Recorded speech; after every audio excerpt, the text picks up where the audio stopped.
What's up, guys? Welcome back to another Zwift race. This is stage one of the October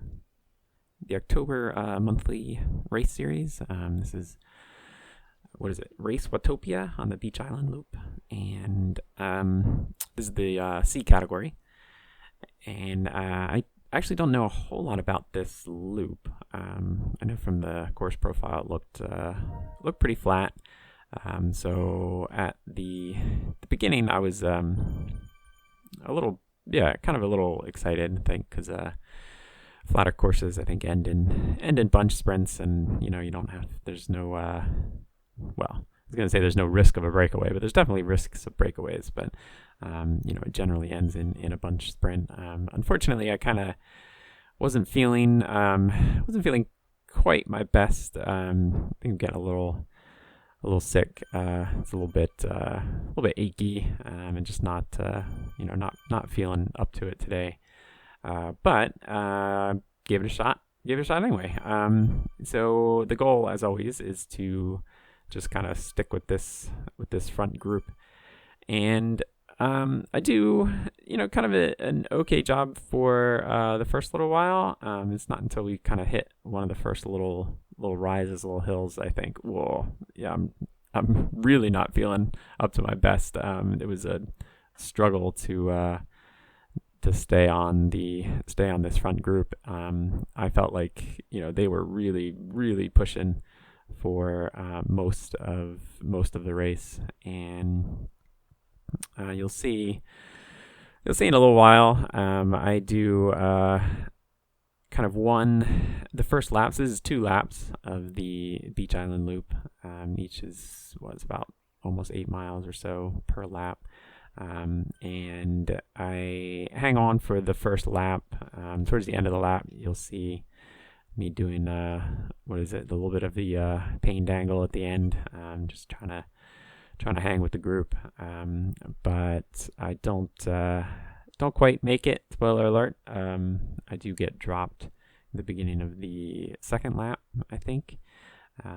So I'll probably kind of speed along eventually. But yeah, I mean, I really felt like the front group was pushing quite hard. I don't know what their their average watts per kg are, but I felt like for the first half, I should go back and look at the numbers actually for the first half or for that first lap to see what my average watts were for that first lap, because it felt fast. And I think that's something that I need to work on, is a bit more my stamina.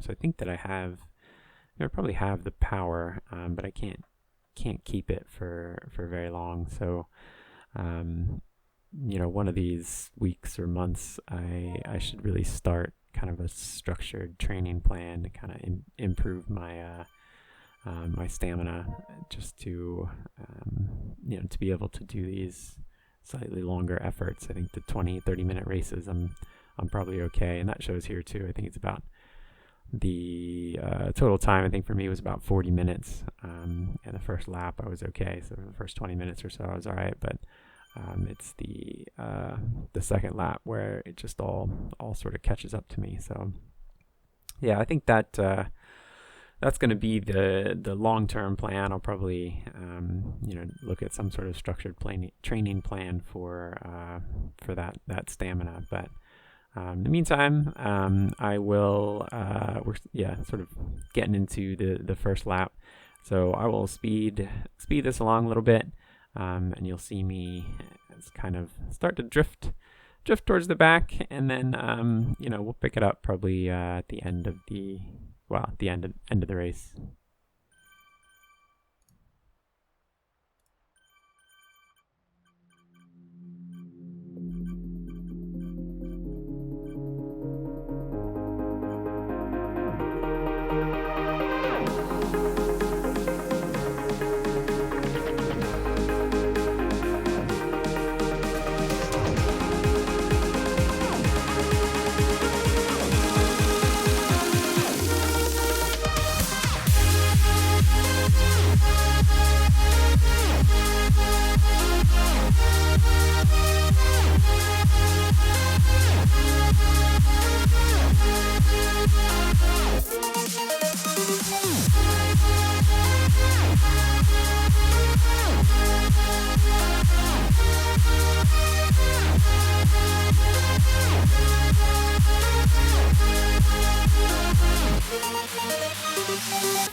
Okay, and we'll pick it up a little over a mile from the finish, and this kind of mini group has caught me as I've drifted off the back.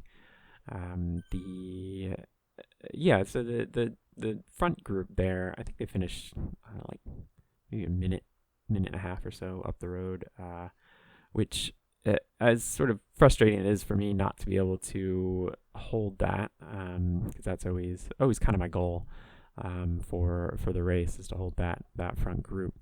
So it's kind of down on myself as I'm getting about not holding that. It is inspiring to see that.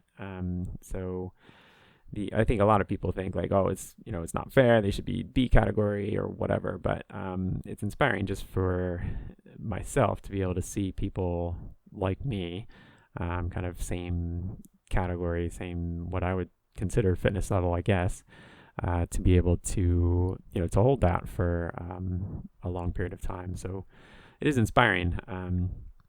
That being said, there was one guy who jumped off the front, and you might have seen him as we were speeding along. As I sped up the race, he sort of jumped off the front of the front group, which A, was a bit inspiring, but as B, I think he held something like 4.3, like average like 4.3, 4.4 watts for the race. And if you're doing that, I mean, you're definitely in the wrong race. But to be able to do that, or just see somebody do that, was pretty impressive. You just sort of slowly slowly rode away from everybody, which is yeah, it's impressive to see. But I don't know if he felt that he was in the right spot. But anyway, so yeah, so this group sort of latched on here, and I've kind of recovered, I guess. So I'm trying to mount a little energy for a sprint at the end. There's a little bit of a rise here, and then it goes kind of a little bit downhill and then flat for the finish, because it's the end of that lap. So I tried to just kind of sit on these wheels until the end, and then take a little bit of a sprint. I still have problems timing my sprint, so I am really trying to look at the distance remaining and trying to figure out when to start my effort, and then when something like this happens, if somebody goes a little bit ahead of me, do I follow right away? Do I give them some time, try to catch them later? I don't know. And I guess even professionals, they struggle with the same thing. So no right answer, but you'll see. I think I tried to stick with him, and then I kind of thought, well, maybe I'll be able to sprint by him at the end. So I started about 500 feet ish. I start my my effort, and I do pretty good actually. I think I catch everybody, but this one guy in front of me. So yeah, so not too bad. But I do I did die off. Oh, there you go, number one, 4.6 watts per kg. Yeah, so he was definitely. He was 20 seconds ahead of the entire front pack. So yeah, he was definitely in the wrong spot. But you'll see the timeline here in a second, and you'll see that for the first half, I've got lots of oranges and reds and yellows, and then I kind of die. So all right, we'll try it again, maybe when I'm a little more well rested. But yeah, thanks for watching, and I will catch you next time.